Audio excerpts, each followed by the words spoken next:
యేసు రక్తమే జయం పరిచర్య. Praise the Lord. మార్చ్ 18వ తేదీ 2025. ఈరోజు దేవుని వాక్యము. ప్రియులారా, మన హృదయము మన యందు దోషారోపణ చెయ్యని ఎడల దేవుని ఎదుట ధైర్యము గల వారమగుదుము. 1 యోహాను 3వ అధ్యాయం 21వ వాక్యము. దేవుడు మన హృదయము కంటే అధికుడై సమస్తమును ఎరిగి ఉన్నాడు గనుక మన హృదయము ఏ ఏ విషయములలో మన యందు దోషారోపణ చేయునో ఆయా విషయములలో ఆయన ఎదుట మన హృదయములను సమ్మతిపరచుకుందుము. క్రీస్తును విశ్వసించి ఆయన మార్గములలో నడిచేటటువంటి వారికి దేవునికి విరోధమైన కార్యములు చేసేటప్పుడు తమ హృదయమందు దోషారోపణ కలుగును.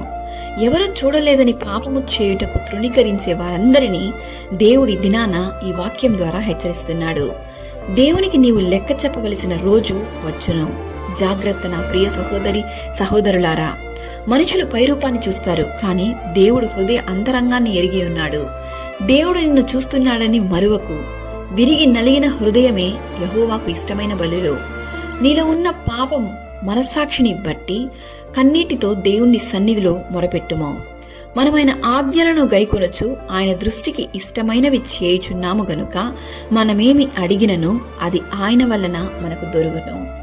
ప్రభు అయిన యేసుక్రీస్తు కృప మనందరికీ తోడైండును గాక. ఆమేన్. God bless you.